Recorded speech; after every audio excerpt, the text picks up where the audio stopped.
যাক বাবা, বাঁচা গেল। অবশেষেই প্রচন্ড খরা শেষে একটু বৃষ্টির মুখ দেখতে পেলাম। হ্যাঁ, তুমি আজ কতদিন ধরে শুধু বলছো ফসলের জমিটা সেচে দেবে, আজ করি কাল করি কাল করি বলি করছোই না। হ্যাঁ গো হ্যাঁ, এবার বৃষ্টি হয়ে বড়ই উপকার হলো। জমিতে সেচ দিতে গেলে তো অনেক খরচটাও বেঁচে গেল। সেসব না হয় হয়েছে, এখন বলো কি খাবে, আমি রান্না করতে যাব। কি আর খাবো, এই বৃষ্টির দিনে একটু গরম গরম খিচুড়ি আর শুকনো মরিচের ভর্তা হলে আর কি চাই বলো। আচ্ছা ঠিক আছে, তাহলে আমি তোমাকে খিচুড়ি রান্না করেই দিচ্ছি। আচ্ছা যাও, আমিও একটু বের হব। তুমি আবার এই ঝড় বৃষ্টির মধ্যে কোথায় বেরোবে? দেখি, জালটা নিয়ে একটু নদীর ধারে গিয়ে দেখি। অনেক দিন বাদে বৃষ্টি হচ্ছে তো, জালে মাছ ধরা পড়বে। এই ঝড় বৃষ্টির মধ্যে কি না বেরোলেই নয় গো, তুমি বাইরে থাকলে আমার অনেক চিন্তা হবে। ঝড় বৃষ্টি থামুক, তারপরে না হয় যেও। না গো না, বৃষ্টি থামলে আর মাছ পড়বে না জালে। আমার কথা তো কোনো কাজ হবে না, তাই খামোখা কথা বাড়াচ্ছি না। যেখানে যাবে যাও তাড়াতাড়ি, আর সাবধানে যেও, কেমন? আচ্ছা ঠিক আছে, আমি বেশি দেরি করব না। এই যাব আর এই আসবো। তুমি এক কাজ করো, ঘরের ভেতর থেকে জালটা নিয়ে এসে আমাকে দাও দেখি।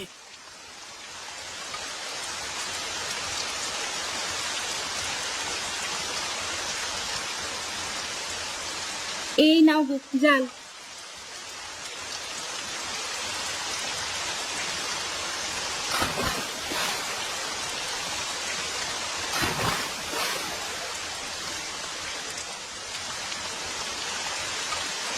আরে কানাই, তুই চলে এসেছিস? আরে বৃষ্টির ফোঁটা আকাশ থেকে মাটিতে পড়ছে, মাছগুলো সব নদী থেকে কিনারে চলে এসেছে। এই সুযোগে কয়টা মাছ ধরে নিয়ে যাই। হ্যাঁ রে, আমিও তো সেজন্য আসলাম। তা মাছ কেমন উঠছে রে জালে? আমি তো মাত্র এসে একবার জাল ফেলেছি, ভালোই মাছ উঠেছে। বাহ, তাহলে তো ভালোই হলো। মাছ ধরে বাড়িতে যেতে হবে তাড়াতাড়ি। গিন্নি বাড়িতে বসে আছে।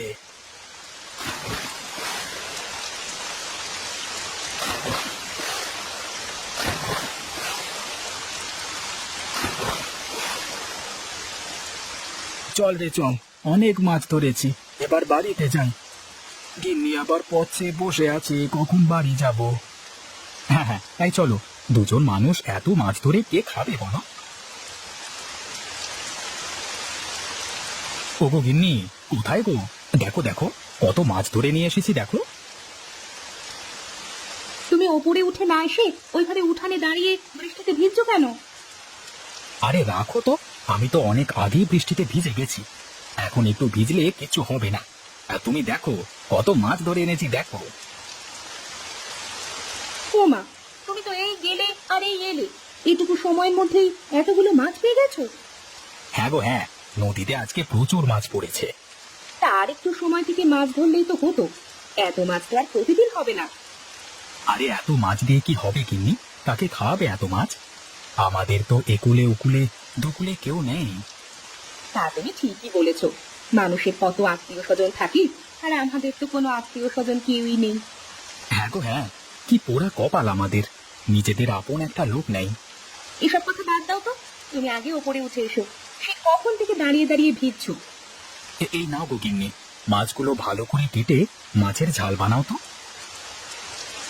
এই বৃষ্টির মধ্যে গরম ভাতের সাথে মাছের ঝাল একদম জমে যাবে। হ্যাঁ, তুমি ঘরে যাও আগে, ঘরে গিয়ে মাথা মুছে ফেলো, আমি মাছের ঝাল বানিয়ে দিচ্ছি।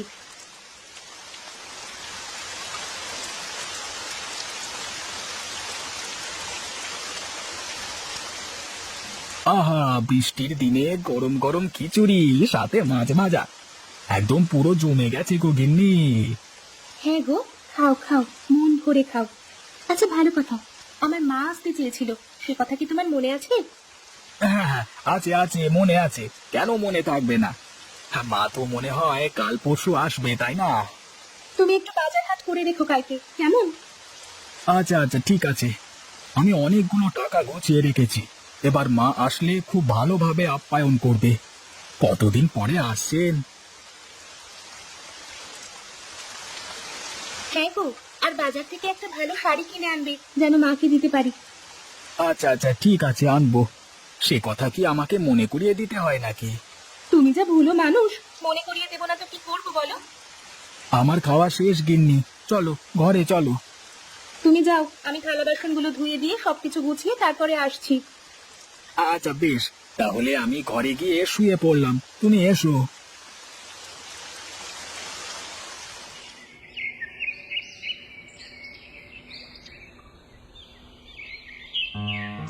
গিন্নি, ও গিন্নি, কোথায় গো তুমি?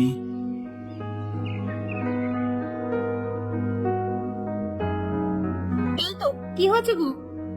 বাজারের ব্যাগটা দাও, বাজার করে নিয়ে আসি। হ্যাঁ দাঁড়াও, আমি দিচ্ছি।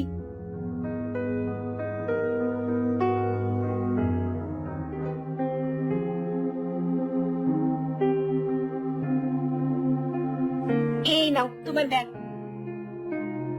ভালো করে বাজার করে নাও কেমন? তুমি তো আগে সব ভুল করে রেখে আসো বাজার করতে গেলে, এবার কিন্তু আর কোনো ভুল করো না। আরে কি যে বলো গিন্নি, ভুল কেন করব? তুমি রান্না চাপাও, আমি বাজার থেকে এসে খাবো। আচ্ছা ঠিক আছে, যাও।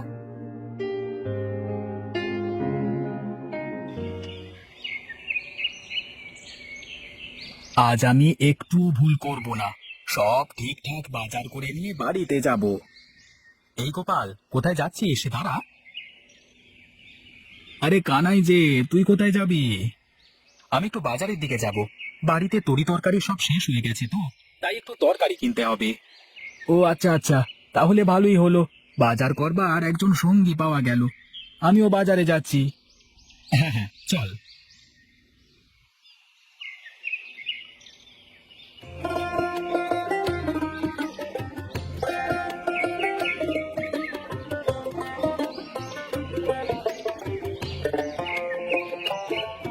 চল, মাংস নিতে হবে, আগে কসাইয়ের কাছে যাই। হ্যাঁ হ্যাঁ, চল।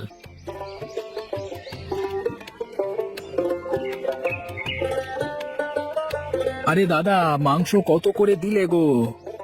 আগে 400 টাকা কিলো দাদা। বেশ বেশ, আমাকে 2 কিলো মাংস দাও দেখি। এই নিন। এই নিন আপনার টাকা।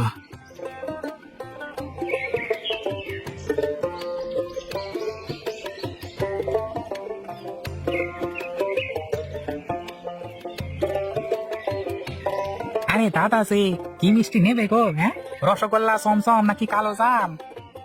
সব মিষ্টি 1 কেজি করে দিয়ে দে। এই নাও এই নাও, 600 টাকা হয়েছে বুঝলে? এই নে টাকা।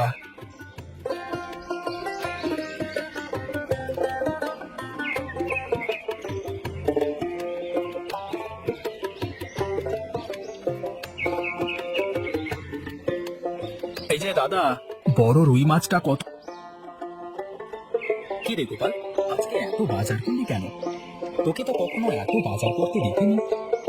আরে, অনেকদিন পর আমার শাশুড়ি মা আসছে আমার বাড়িতে, তাই এত বাজার করে নিয়ে আসলাম। তাই বল তাহলে, আমার আর এত সুন্দর করে বাজার করবার কথা নেই রে। কেন থাকবে না কেন? আমার তো কোনো আত্মীয় স্বজন নেই, আমরা দুজন মানুষ, তার জন্য করবো এত বাজার হাট। কে বলেছে তোর কেউ নেই? আমরা তো আছি। এই নে, সব বাজার ঘাটগুলো ধর তো একটু। কি রে, এখন কি তুই আমাকে দিয়ে বাজার টানাবি নাকি? হ্যাঁ, তুই এসব বাজার টেনে নিয়ে তোর বাড়িতে যাবি, আর ভালো মতো রান্না করবি। আমি রাতে আমার বউ আর শাশুড়িকে নিয়ে তোদের বাড়িতে নেমন্তন্ন খেতে আসবো। তোর আত্মীয় নেই তো, তাই আজ থেকে আমরা তোর আত্মীয়। সত্যি ভাই, তুই অনেক ভালো মানুষ, আমি তোদের আমার মন ভরে খাওয়াবো। বেশ বেশ, যা যা, এখন বাড়ি যা। তার আগে এই বাজারগুলো রাখো, বাড়ি নিয়ে যাও। আমি নিজে সব বাজার করে আমাদের আত্মীয়দের খাওয়াতে চাই। দয়া করে আমার এই অনুরোধটুকু রাখো। আচ্ছা আচ্ছা, বেশ, দাও।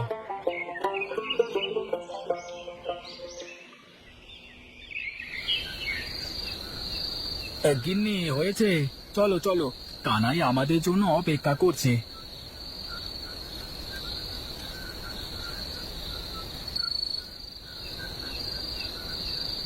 কানাই, এই কানাই, কোথায় রে তুই? এদিকে আয়। আয় আয়, তোর জন্য এতক্ষণ ধরে আমি অপেক্ষা করছিলাম।